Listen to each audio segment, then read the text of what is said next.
welcome to the show.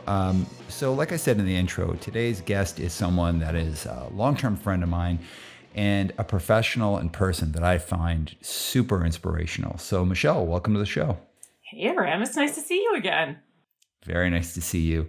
So, the first question I have for you is, we have a ton of people come to the show from all sorts of different walks of life. We have people who come from the corporate world, who, you and I both come from. We have people who grew up in punk and hardcore. We have people who are artists, musicians. Really, it's a pretty diverse audience, and everyone comes really for one reason. It's about hearing about leadership from people. So people who really personify that, or who have developed some kind of stance on leadership in their own life. So if you think about who you are, what you've done, and what you're doing now, what does it mean to be a leader from your perspective? Yeah, I think, being a leader now has changed a little bit, just even over the past year or two as we've dealt with COVID. We've seen the murder of George Floyd and the Black Lives Matter protests. And I think prior to that, if you would have asked me the question, it would have been being able to provide stability and growth opportunities for your teams and really help them grow as individuals. Well, I still think that that's important. I think now it's a little more, being a good leader is being humble, really being able to say, I don't know what I'm doing, or I don't know how to handle this moment, and being able to be transparent and honest and listen to those team members that are around you and make decisions based off of sometimes their guidance rather than your own, especially when you don't know what's going on. That's so well said. And it's interesting because you were on our first episode, like our very first podcast, and so much has changed, not just for you or for me, but in the world since then. So that humbleness and being humble and not really, or being able to say I have no idea, but I want to learn, or I want to figure it out together, or we'll learn as we go along. That's a huge, huge skill for leaders. Not one that's easy to develop necessarily. Do you have any thoughts on why that can be really tough for people? Well, I think it is a big culture shift, especially, in America and Canada, where we have, fairly similar cultures in corporate offices where CEOs and presidents have been at the top of the pyramid, and they've been able to have egos, and we've all supported that along, with our growth of these companies. And for them, it is completely switching the way that they handle things, or the way that they present themselves, where it used to be the infallible CEO, and now it is the very fallible, very transparent, very open and honest CEO. So it's really a paradigm shift in the way that they're presenting themselves. So I think it's going to be tough, but I think the more research that comes out about the companies that really have diverse and inclusive leadership are the ones who have a culture of curiosity and a culture of learning. And I think as leaders see that, and they see how some people are being really effective in this space, it makes it a little easier to change. It's always hard to be the first one. As you see the other leaders changing, then you're like, oh, okay, that's how it's done. I see how I could do this. Totally. And that being the first one, it's easy to be the first one, or it's hard to be the first one, but it's easy to be the 60th one. And then also but to just do it on a surface level, because there's been 59 other ones that went ahead of you and did the deep work and did this. And then you're like, oh yeah, we're like that too. And we're curious and humble. And I want to get into that in a little bit, because that is a little bit of my cynical side, as being a guy who came up in punk hardcore. I kind of look at business and yeah, I don't know. But let's get to that in a second. What I'd love if you could share with everyone is, I know I talked about it in the intro, but because your role is so important, so crucially important, and because I know you as a person, and I know how seriously you take these things, could you share with all of us what your role is today and what that really means in practicality from a day to day? Yeah.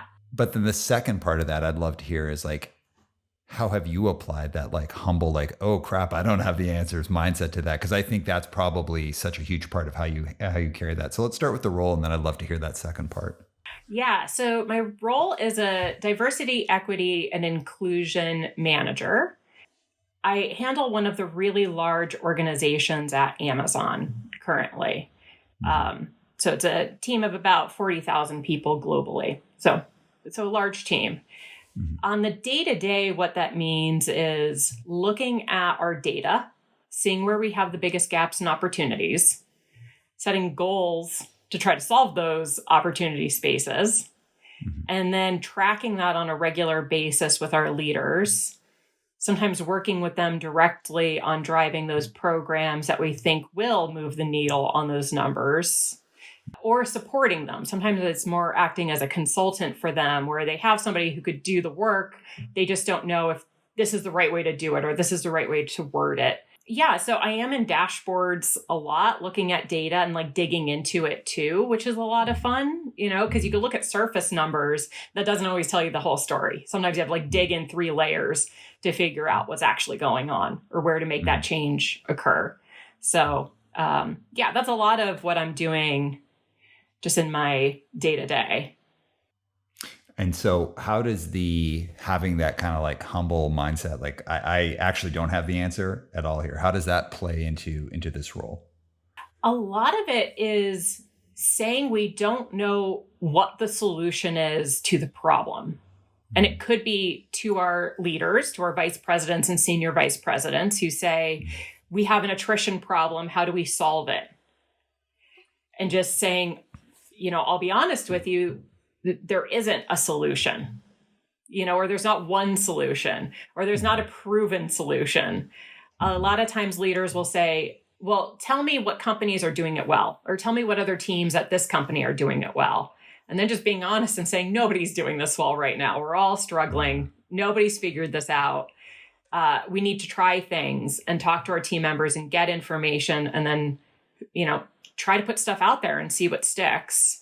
But also it's being humble enough to ask the employees and get firsthand feedback, because employees always look to leadership for advice and guidance. And this is the one time where we really need to flip that and say, entry-level employee, what are you struggling with? How could we make your onboarding experience better? How can we make your team's culture better?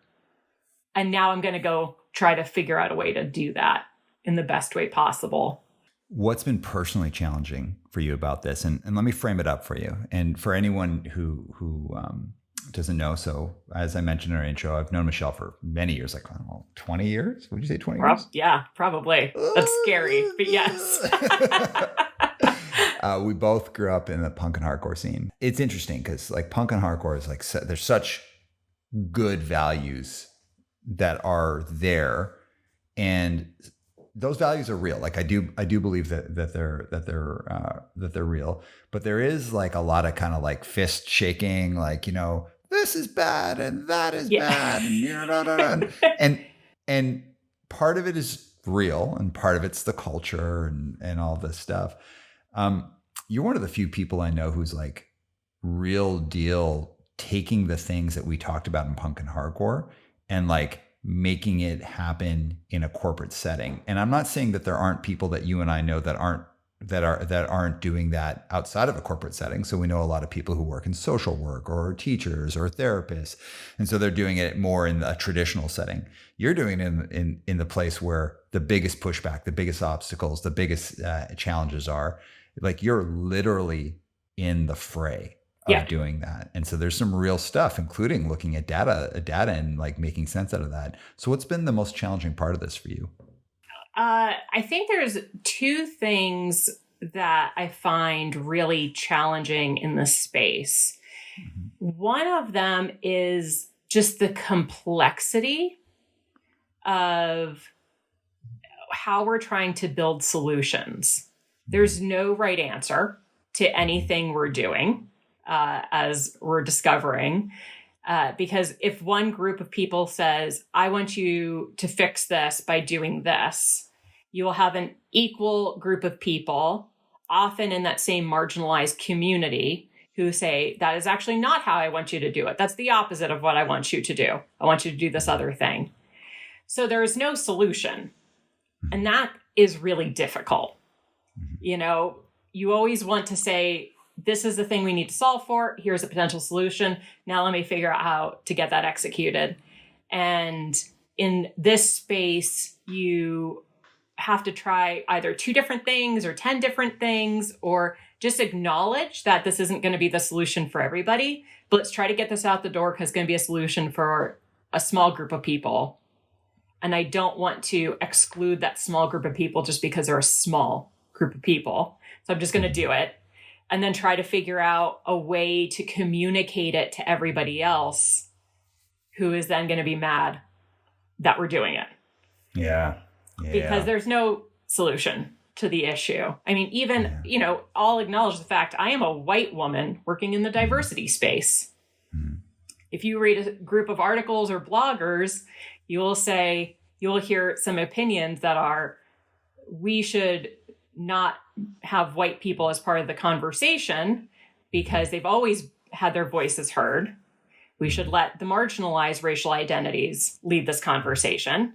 And then you have the other group of people who are saying, we're the ones who have been doing this work all of our lives.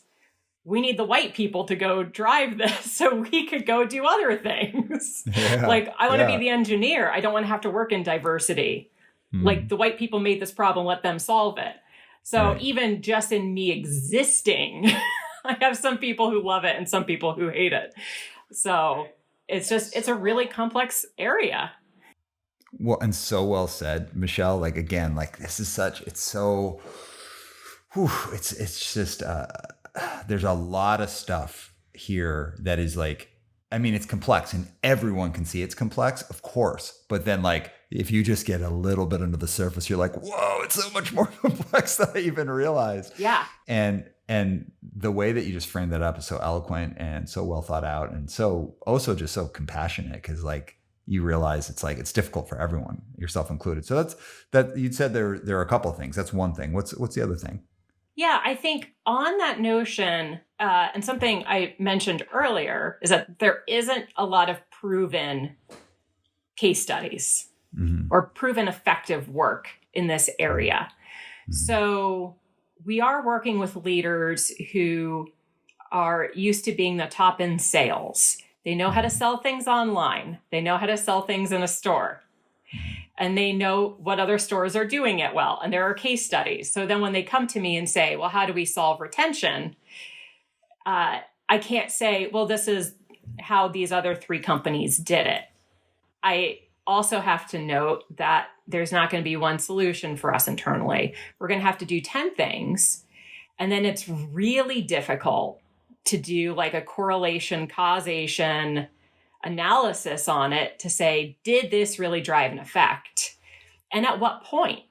Because a lot of these are really long-term projects, which you think for a company like Amazon, we started off in the online space, just selling books.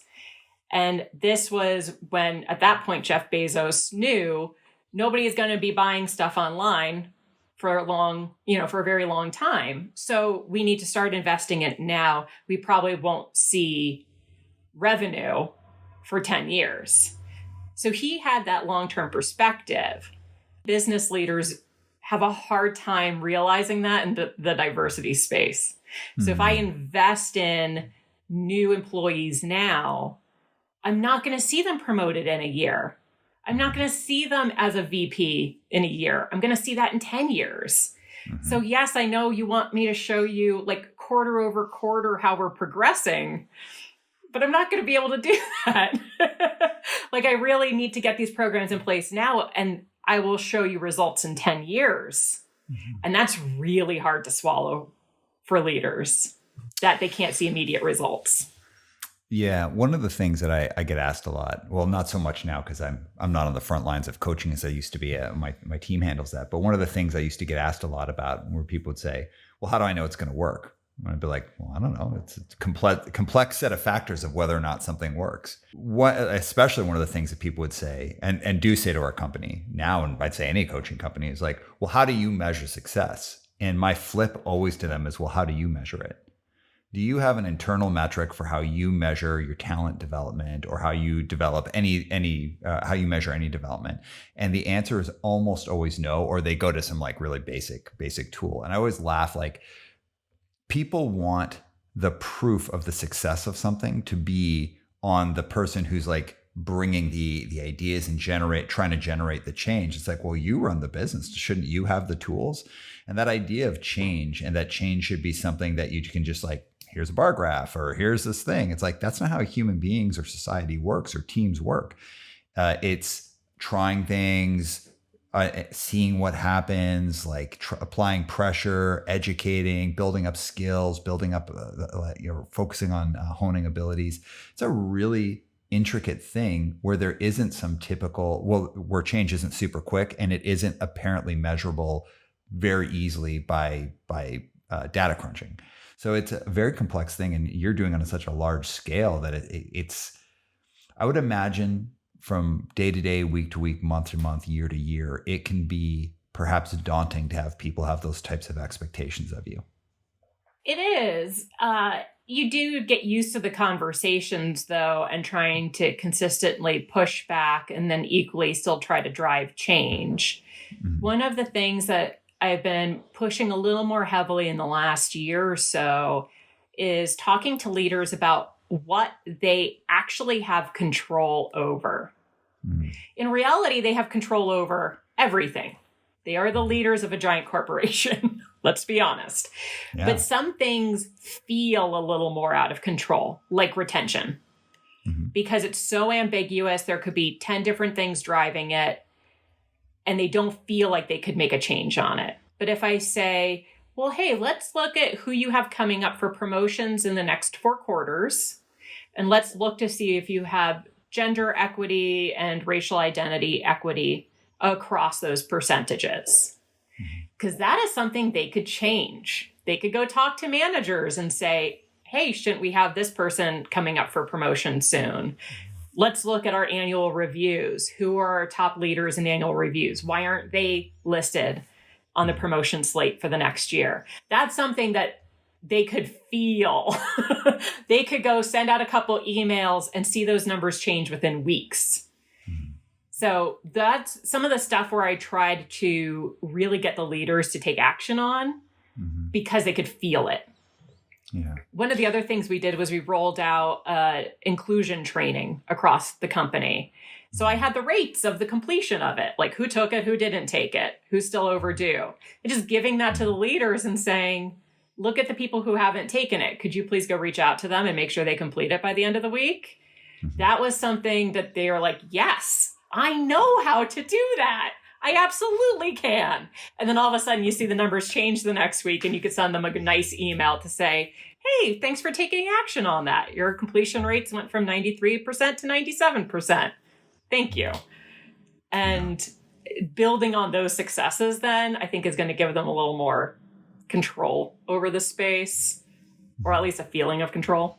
Getting there's tough. Something and like not having that, like, it's like, I don't know if you're like if you have a job that has like clearly completed tasks, it's easy to, at the end of the day, to be like, oh yeah, I got all this stuff done.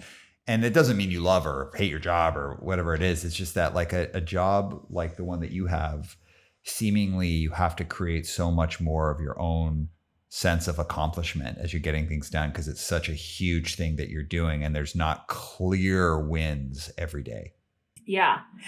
Or you just need to set goals along the way, because you're going to have a really big, ambiguous end goal. Like I would love to put myself out of work one day, but, in the meantime, I will say, okay, let me see if I could double the number of executive leaders who are Black this year, in our director and vice president positions, because I could put a number on that. It's a 1-year goal. I could actually get it done. Well, and there's something to be said about, like, when I was about to say remember when, but we wouldn't remember this, how cathedrals would be built in Europe in the olden times, and the people who designed it knew they weren't going to be alive for its completion, and the people who started building it knew they weren't going to be alive for it to be completed. It's the idea that you're starting something so big that does have an end in sight. That's the intention of starting it, is that so it's completed, but you know you're not going to get there in your time. And so those like smaller goals that you're talking about and like creating meaning out of those, I'd say for anyone trying to make any like real change, it's like you got to drive your own meaning, like creating meaning, hitting goals that are meaningful to you, not just goals, but goals that are meaningful to you. It seems to be very important about being able to maintain momentum with something like this. Mm-hmm. Yeah, absolutely. I mean, it's really interesting to go back and think about where all of this started and how long ago it started and how far it's come. You know, like on a more basic level, both of us are non-meat eaters and haven't been for a very long time. And just looking back to where we were in the 1990s and how obscure that was and how difficult it was for us to get meals anywhere. And now we could just go to Burger King and get something to eat. And even before the 90s, you know, talking about the hippies in the 60s, and there were conversations about this even 200 years ago about not eating meat. Those people thought we're lunatics in their societies. Yeah. And now this is just every day for us. Like you could say that you're vegan or vegetarian, and it is commonplace. Nobody looks at you and says, could you define that for me? Like they did back in the 90s when I was trying to get a salad at Denny's. I know. But what's also, like, we're going to use this analogy, how quickly change can happen, but you might not realize it in the moment. So like, think how non-delicious things were in like 1997 and how in like a very short period of time. So we're like 2021, that's like a really short period of time, how like we could literally go anywhere and have like a really legitimately delicious meal. But like that happened. I didn't realize how quickly it was happening as it was happening. And here we are today. So that idea that something is such a distant island that we'll like, oh, someday we'll reach it. When in reality, there's a lot of stuff that could happen if the right minds, the right people, the right pressure, the right integrity is applied. I want to take a different direction though. I want to hit on something that I think is so important about your story. As I mentioned earlier, I'm cynical, and I'm very cynical about big organizations and their intent to change. And I try and rein it in a little bit because I don't like cynicism, and I don't like being cynical. But like I see companies where, let's say, I've encountered leaders that I actually think, hey, you've got some pretty questionable beliefs. And then the next thing you know, they're all over LinkedIn, like putting up their things. It's like, yeah, this is plainly marketing, and you're just doing the thing you're being told to do by your marketing group. And companies where I'm like, there's some pretty questionable practices there. But that's the cynic in me. And that's me just looking at very surface level thing, failing to recognize that a company isn't one person or five people or their marketing department, or even their marketing departments may be filled with wonderful people who really believe these. Corporations aren't these like, they can be these tropes, but they aren't necessarily those tropes. And you're someone who works in like legitimately like a huge corporation, and you're creating actual real deal change. So I'm going to ask you a series of questions about this, if you're okay with that. Yeah, absolutely. All right. So what do you say? What is your thought on people who are like, oh, tear the whole system down. No possible change can be made within corporate America. It's all about money. Nobody actually really cares. To a degree, I very much see where they're coming from. Mm-hmm. But equally, our entire society is based off of capitalism and large corporations. Mm-hmm. I think people are understanding more now when they actually look into how, intense some of this could be, that if you tear it all down, you won't have food. You won't have a place to live. Mm-hmm. You won't have land to build on. Mm-hmm. These are things that are all part of the capitalistic nightmare that we are often living in. Right. You'd have to go through something absolutely horrific, like series of natural disasters that society is completely burned down to the ground and has to be rebuilt again by the 100 remaining humans. Yeah. Otherwise, you're not going to be able to just voluntarily break down government, corporations worldwide get all the governments globally to agree to do this. It's just unrealistic. It's not, I would love to say like, yeah, we'll just start anew, but it's not going to happen. You have to start from where you're at, having the infrastructure you have in place, and change it along the way. You can't just rip it all down. Okay. Interesting you say that, though, because I'm not saying that's the only conversation out there, but I'd say in the last 2 to 5 years, there's a lot of conversation like the whole thing is corrupt and tear it all down. And one thing that I factually know about both you and I and many people who are punks who are also part of like the legit like professional corporate world, we don't disagree with that. Like, yeah, there's crazy bad stuff that's happening, but like you don't just be like, all right, and done with that. Like, this isn't a discharge song. Like, it's right. Things need to change, but we can't just make capitalism not exist. It exists, and we have to. I like what you said. You got to start from where you're at. Right. Yeah, because I think that's often the complaint I have with. Some people in our punk rock community, but also some people that I read about on social media, where it's very easy to shake your fist at something. Yes. When you say, okay, so what's the first thing you would do? And what are those 10 steps that you need to accomplish that? They have no idea. Or it's not, they'd be like, well, tear it down. Well, how do you tear it down?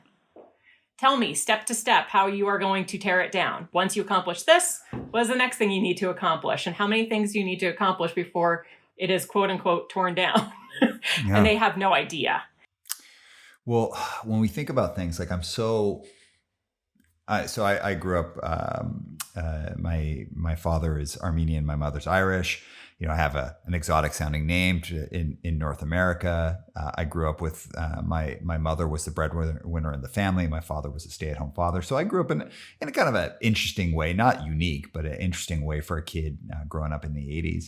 And I really grew up with an idea of like pretty strong liberal views. And I remember like having, especially like, I remember when I first started listening to like Operation Ivy and like, I literally thought when I was a high school kid, I was like, I know how to end racism. Like I know exactly how we're going to end racism. I'm not even kidding. I actually thought that. And then you just get a little bit older and you're like, damn, like there's this like, white kid coming up from like the safe suburb, Calgary, Alberta, thinks they got all the answers and doesn't know shit about shit. I don't know anything about the world. I don't know anything about like the pressures that keep things in place and why good people do bad things and bad people do like good people do bad things and then bad people do good things and all the complexities. So that idea, like when like one group of the population is like, tear it down. The other one's like, it's more complex than that. This is this like trope that we're all stuck in. It's the Dunning-Kruger effect. Yeah. Like this is a well-documented, cognitive bias that we all have. When you're young or naive, you feel like you know everything and you have all the answers. And then the more you know you don't know. Right. And you realize how much more complex it is. Yeah. But you still want that thing. And again, that's why like your story is so interesting to me, because you're one of the few people I know who's from like, again, the punk scene, but you're actually in the fray. And I'm not taking away from any of our friends or anyone that we know that's, let's say, go into social work or therapy or frontline work or any of that, because it's all super, super important work, really, really valuable. You're doing like the work in the corporate world where like this is like you're the person who's in the mix and actually seeing the stuff and hitting it face on. You have a certain set of skills that come from punk and hardcore that I'm not saying people can't get it from other places, but like you definitely got part of it, at least from punk and hardcore. So what did you learn in punk and hardcore that's helping you be in this fray and diligently step by step make real change? Yeah. And I'm sure you've heard this a million times, but it's the DIY attitude.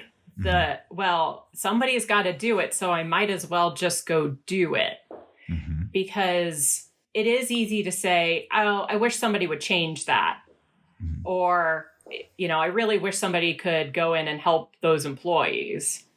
But it's that person who says, all right, well, I'm just going to go help them. I haven't done it before. I don't know how to do it.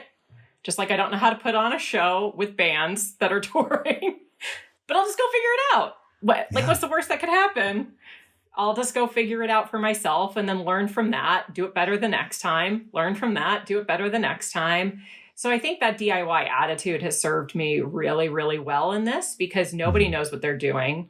There isn't a roadmap that we could follow. So you say, all right, well, these employees are having a hard time.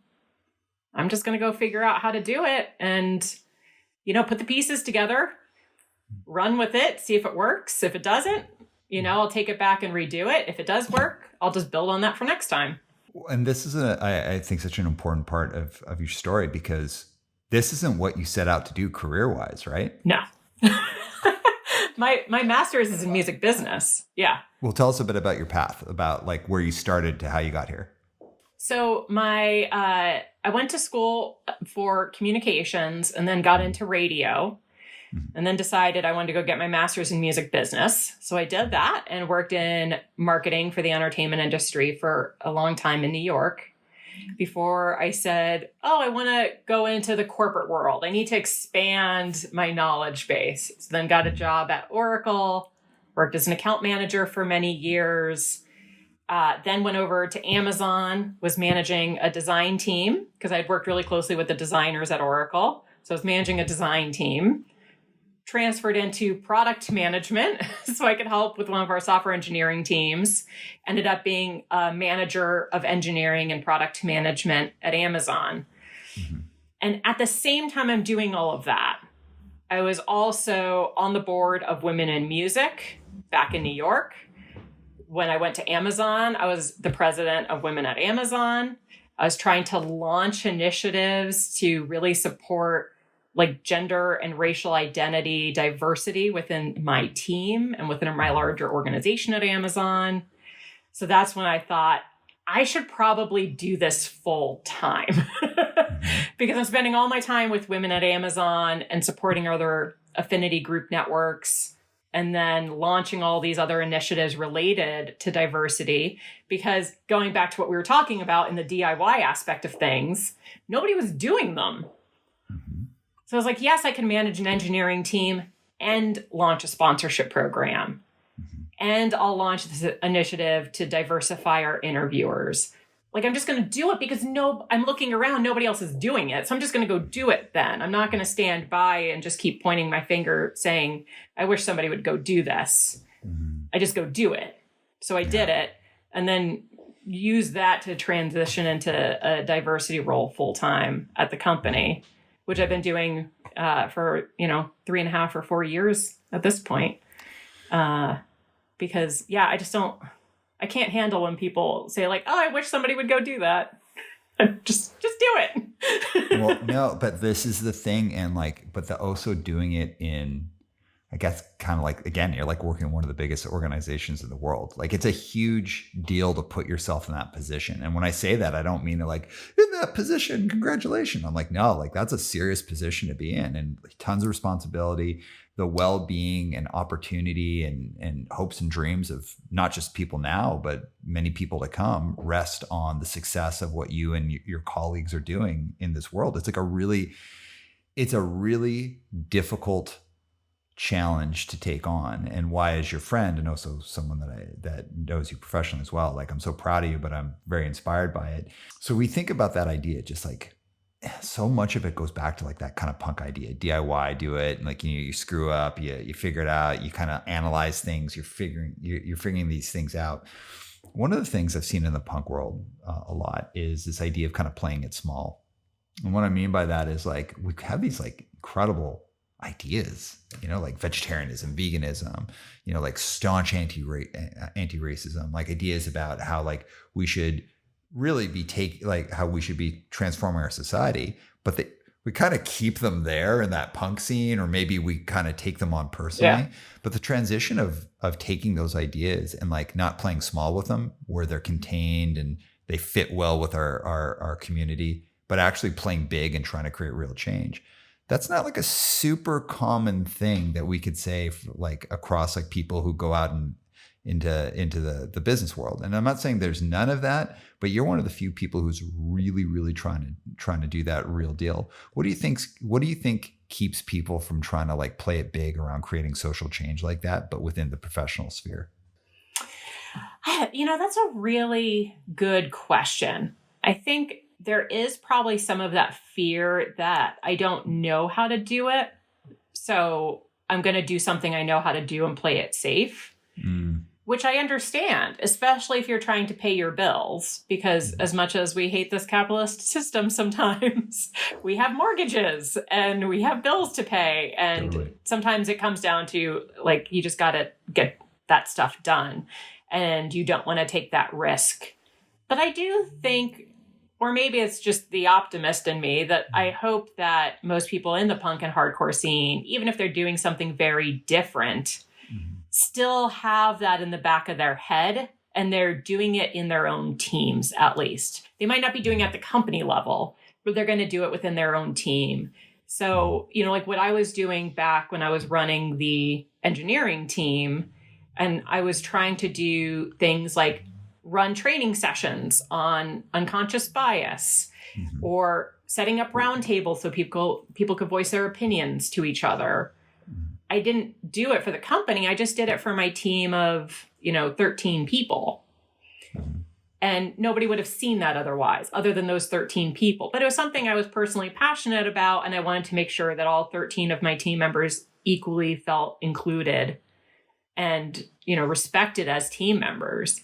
So I think that there's probably a lot more people out there than we give credit to who are trying to incorporate some of this in their day-to-day, and it just might not be big and visible. Like I have a job title telling me that I do this.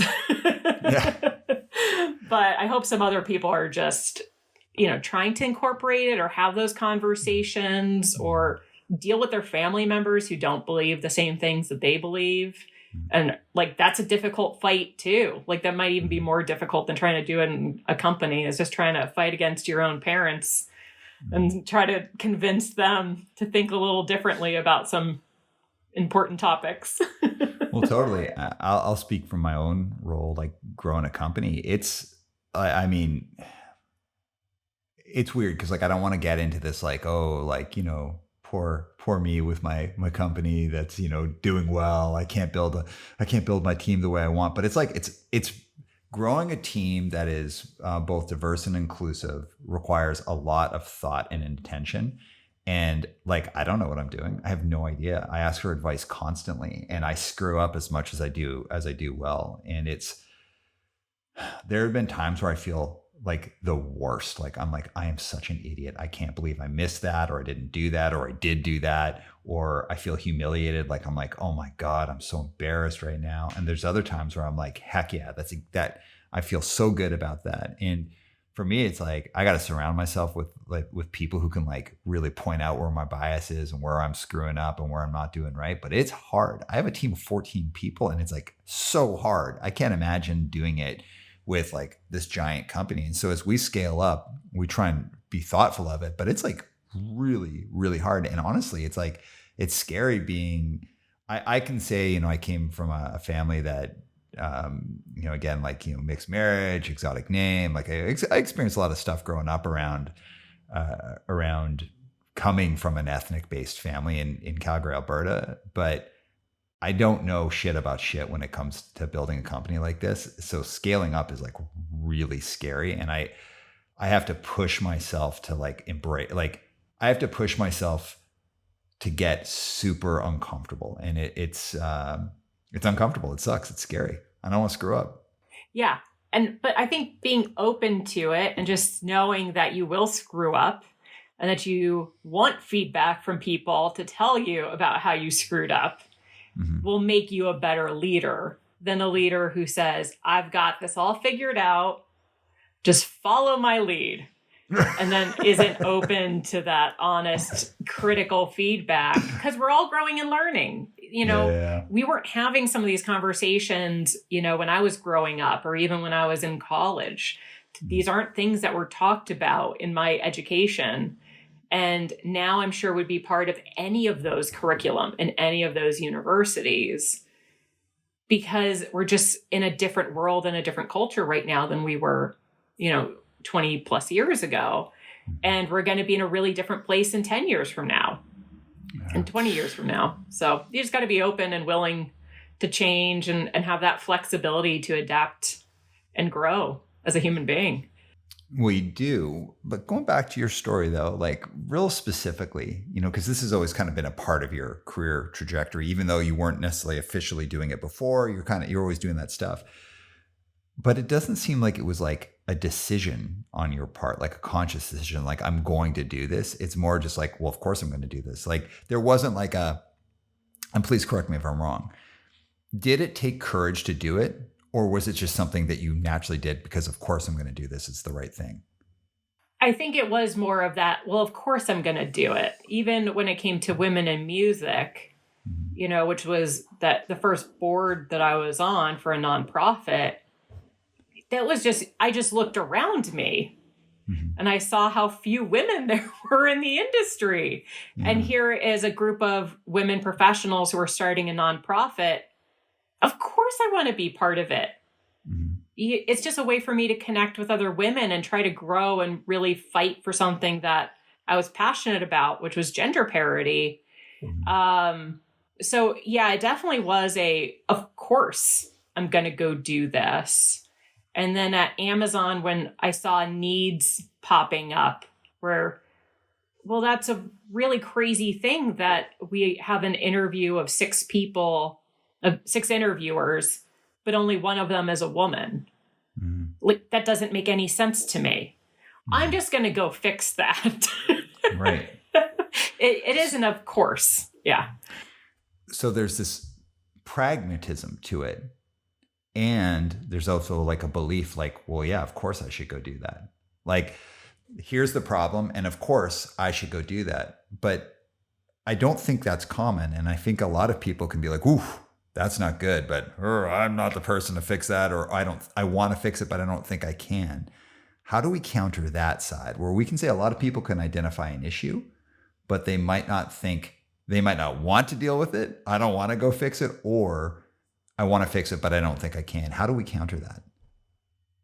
I think some of it is encouraging people to make mistakes and let them know that that's not going to be counted against them in their future careers. So if they're trying to get promoted or they're trying to get a raise, hey, it's okay for you to go out there and make mistakes. We're going to encourage that. We're not going to say you're not going to get promoted because you made that mistake. I think that's one way of doing it. And really having that culture of learning. If we really stress, you are here to learn. You are here to grow as a human being. I don't want you to come in perfect and continue to be perfect. I want you to come in as you are, give me your learned experience, and then continue learning on the job so you grow as an individual.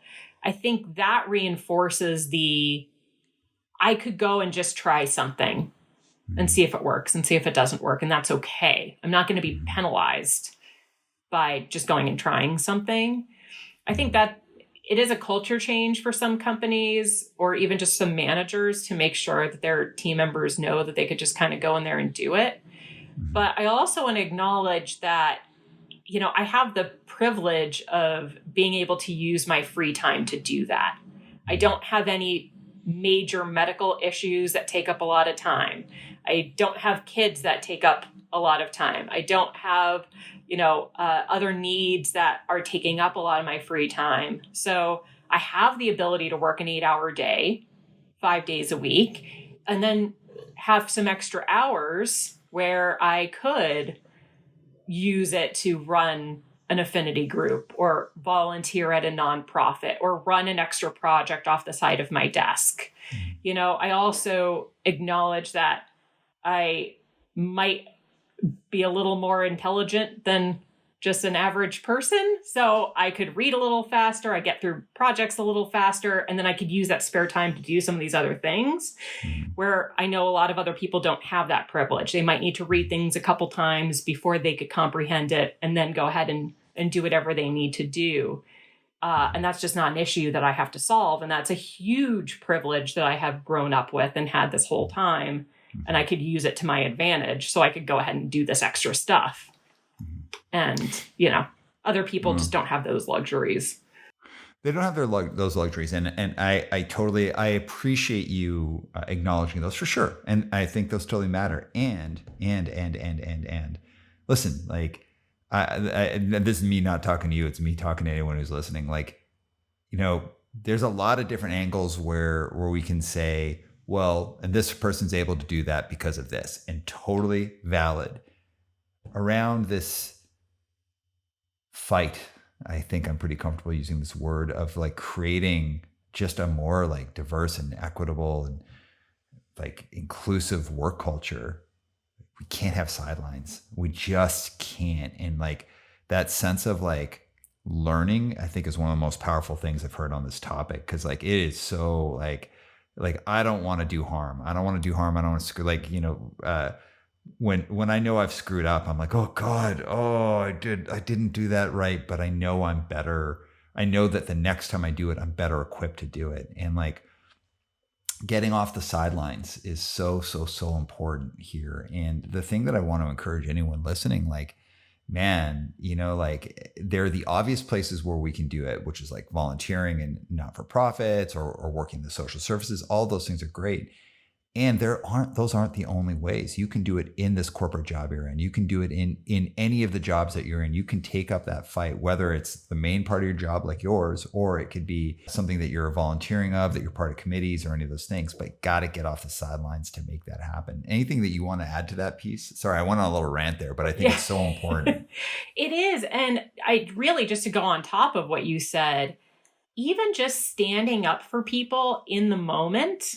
There are so many times where we see microaggressions in everyday life, and it's really easy to stand by and in your head, you're cringing, but you just don't say anything. And having that courage to just stand up and say, oh, I wouldn't have said it that way, or I wouldn't make that generalization, is so important. And letting that person know who was, under attack or the microaggression was addressed at, letting them know that they have support out there and it's not them against the world. It's a small group of people who might be saying or doing these things in the moment. And a lot of those people are doing it without knowing they're doing it, which I think is the other important thing that we need to acknowledge, is that not everybody is malicious. So when a microaggression comes out of somebody's mouth addressed to somebody else, they might not know it is. It could be something that culturally they just heard that term being used and they didn't know that that was a bad thing. Or a really common one we hear would be, for example, a white person asking a Black woman if they could touch her hair. One, never do that. That's horrible to do.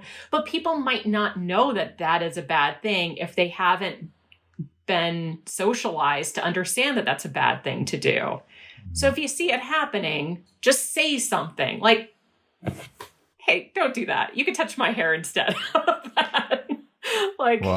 That's not appropriate. Not appropriate. And also like, the idea what you just said about like people don't have malicious intent, it really strikes something for me that keeps coming up as I hear people talk about it. Because again, as a coach, people talk to me about a lot of things. And one of the things that I know there's a lot of anxiety about in the corporate world is being perceived as a bad person. Like, I did this thing and I'm a bad person. I'm a racist or I'm a sexist and I didn't mean anything by it. And I'm so afraid. I'm afraid to do anything. And I keep hearing this from like, kind of a certain kind of population. It's like, well, I can't do anything now. I'm going to be called this or that. And no, that's not necessarily true, but it's not untrue either that, in this time we're at, it's a very polarizing time. Like when you said earlier, like people aren't going to be punished for making mistakes. Well, that's not necessarily true. Like we are in a time where like a lot of terms are lobbed around quite easily and they can be quite devastating to people. And I think if we're going to be pragmatic, we can say like, we're in a time right now of great social change and in great social change that we want to see happen. There's a lot of polarization of good people. Like, I'm a good person, you're a bad person. I'm anti-racist, you're a racist. I'm, anti-fascist, you're a fascist. And like, I understand why this thinking, I think we all understand why this thinking is happening. And we can also say in like day to day, like, person X probably really didn't intend to do anything by it, and like calling them like whatever labeling them as something can be very harsh. And so I think part of what we need to be focusing on and having real conversations about is like, how do we break people who are just going along to get along? Like they just agree to everything. They go out of the trainings, but they're not actually changing. They're not saying anything because they don't want to be like attacked, versus people who are actually like resisting, versus people who are on board, but they're on board in kind of a toxic way. Like this is such an important change that I think we have to have real conversations about the complexities of human beings and how it's quite messy around this subject, especially about becoming overtly polarized. Yeah, it's really true. And I think, a lot of the way I try to think about it is the treating others the way that they want to be treated, and also the way that you would expect to be treated if you were in a similar situation. Mm-hmm. So if I see somebody who says something in a meeting and it gives me that cringe moment of, oh, I wish you didn't just say that, being able to address it in the moment that doesn't put them on the defense, that doesn't slap a label on them, but gives it to them as a, hey, I know you probably didn't intend it, but the way that came off was this. Maybe in the future, would you mind just using this other term instead? Or maybe let's not make generalizations about a specific group. Something like that, where I think if I was in that situation and I used a term that somebody didn't like because I was ignorant of knowing what the actual correct term was, how would I want somebody to educate me so I know not to do it again? Because we're constantly on this learning journey, which we kind of keep going back to. But, one of the things that came up in the last year for me was just the term Latinx versus using Latino or Latina. Mm-hmm. And there's a huge divide, even in the community, who is represented in that term as to which one they prefer. Because you have some who are saying it is the English speakers in America who made up this term Latinx as a gender neutral term. How dare you change my language? Mm-hmm. And then you have other people who are saying, yeah, we have some people in the community who identify as non-binary or other, or do not want to be identified as a gender. Mm-hmm. And we need a term for them. So no matter what, you're not going to have a right answer. There isn't a right answer. So if somebody uses the term Latinx in a meeting and gets corrected and says, hey, don't use that, you should use Latino or Latina, understanding that perspective, and then knowing that in the next meeting, it could be the opposite of that. Because there isn't a correct one. But just understanding and listening to people's perspectives, I think really helps people just learn more and evolve as humans to understand there isn't yes or no, or you're good or bad. It is all the areas of gray. And it depends on who you're talking to and who you're addressing and how they feel about it. And we need to just be respectful of that. Totally. Let me go a little further on this, because this is like such an important point. Because as we're speaking, in my mind, I've got like one part of our audience is like, hell yeah, like right on, absolutely. And I've got another part is like, okay, where does it ever end? And like, oh, now I got to take da. And it's like, there's something I got to say. And I think it's super important. If someone gets defensive, that doesn't mean they're a bad person. So like when people's sympathetic nervous systems get lit up and they get afraid, their ability to access their skills and abilities less. Like, so like if a normal person, if you ask them, how would you like to handle conflict in your life or disagreements in your life? Most people would be like, oh, like I'd want to come to a kind of accommodation or have a conversation. Most people would say that. I'd say the vast majority of people, maybe even all people would say that. Very few people would be like, oh, I'd want to like shut down the conversation and like intimidate someone into silence. Like no one would really say that, right? Very few people. But we also see people, depending on what the situation is, what the conversation is, become defensive, bristle, shut down, like whatever it is, lots of different reactions. And the idea that that person isn't on board and isn't willing to be there, I absolutely got to say, we got to challenge ourselves here. People by nature are so different from one person to another. And also just like our nervous system and our ability to be in types of conversations where we feel embarrassed, humiliated, threatened, or afraid can cause people to have all sorts of reactions in the moment. And that moment could be gone in 3 seconds, 30 seconds, 3 minutes, or 3 hours. But the person on the other side of that reaction probably is very willing to have the conversation. So where I'm going with this is like, for anyone who's like a little weary, like, oh, I'm sick of all these different terms, da, da, da, da, da. And I'm sorry, I'm using my stupid person voice. Like, I don't mean that. Sorry, let me reframe this. For anyone who's weary, I get the weariness. And you know what? We gotta address it in ourselves, like to really get there in our society and make these changes. It's tough, it's scary, and it's all the things. And if we want to be in an actual society, we have to do these things, and not from like a reticence, like, oh, I have to, sorry, stupid person voice. I have to do these things. I don't want to do them. You know what? I think you do want to do them. It's just one extra thing in your day, and it takes a level of intention that we would rather be on autopilot. We got to get off autopilot. It's just like eating healthy. It's just like running. It's just like doing anything to take care of yourself. It's that version of taking care of society and culture and community. So that's one side of it. For people trying to stimulate change, the defensive reaction, all of those things, you don't want to deal with it. Well, guess what? You got to deal with it, because this life isn't Twitter. Life is life, and people are going to have reactions and people are going to do things. And if we want to create that change, it's the discipline of being with people in their reaction, so we can get past that 3 seconds, 3 minutes, 3 hours, so we can have the real conversation. And on both sides, there's a lot of discipline to get there. But I firmly believe to get to this place where we want to go, we can get there, but it does require this deep discipline for people. It does. And it requires the recognizing it in real life and those constant nudges to say, hey, maybe try this instead of this. Mm-hmm. This, group of people is further marginalized if you say things this way as opposed to saying things this way. Mm-hmm. And we see even just in the last 100 years how far we've come with gender diversity initiatives, especially in North America. And, I don't have to worry about going into a workplace anymore and, being catcalled because I'm wearing a skirt or even having to wear a skirt. I could wear jeans to work every day and nobody's going to say anything to me. And if they do, it is a very easy call to HR to say, FYI, this person said this, and they'll take care of it. We need to get to that point with everything else. I'm not saying that we've solved gender diversity. I mean, we see what's going on in Texas right now.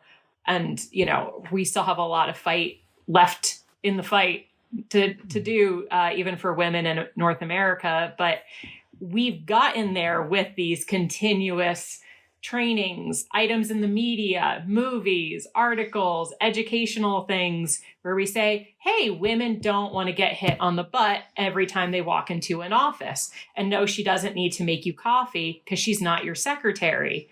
Mm-hmm. So now we could move on top of that and go tackle something else and, try to get more women in the boardroom and in CEO positions, because we've taken care of that other piece. And that is just part of the corporate conversation right now.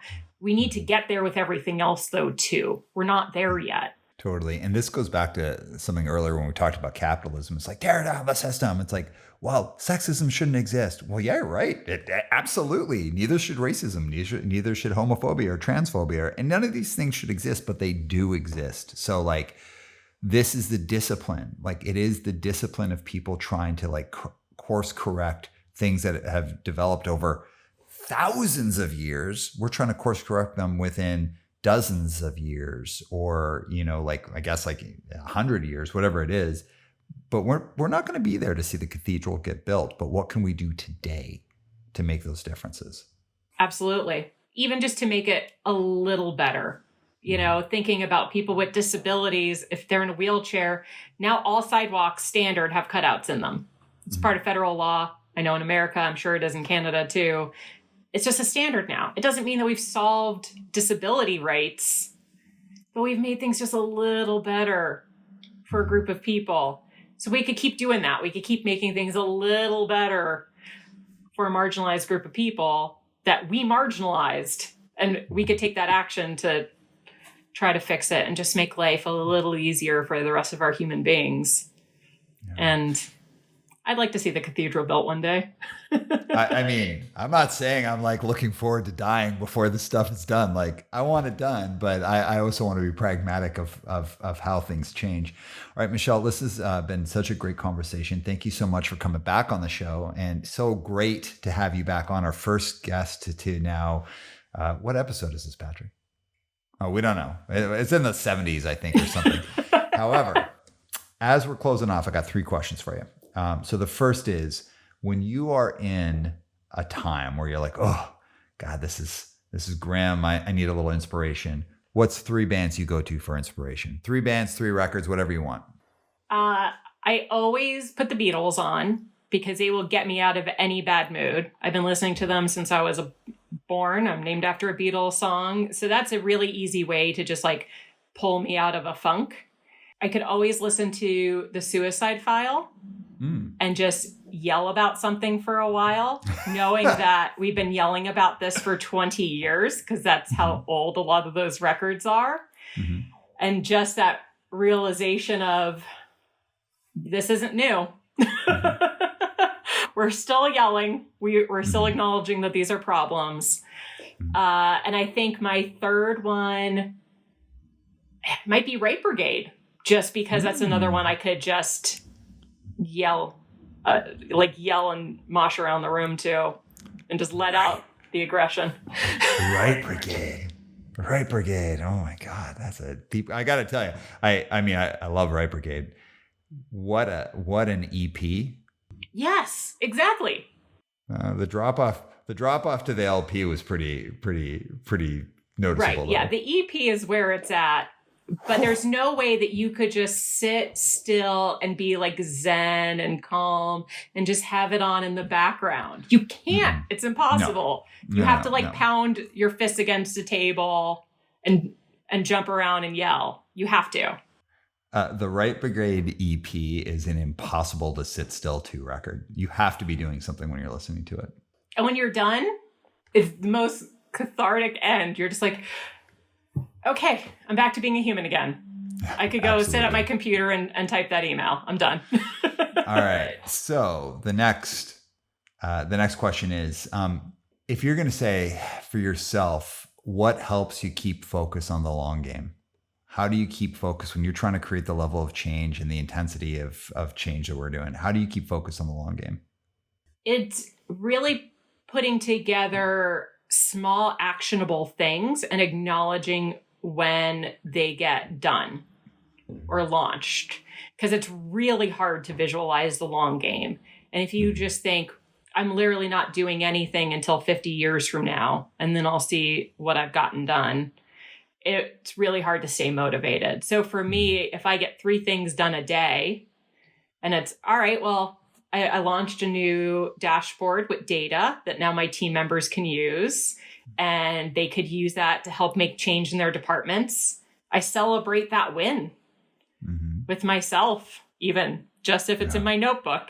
I just, crossing it off, and they're like, this is great. I'm going to go make myself lunch now. Well, that act of crossing something off in your notebook, like literally like crossing it or actually checking a box, there's all sorts of psychological benefits to that. It's a sense of completion. And I totally recommend to people to like literally write things down, and when they're done, cross them out. There's a reward system involved in that. All right, final question. Like I said at the beginning of the show, people come from all sorts of different backgrounds to this show, but they really do come to hear about leadership and to hear about inspirational people who are making an impact in the world. So based on our whole conversation, what do you want to leave our audience with when it comes to really making a change and helping make that impact that's noticeable?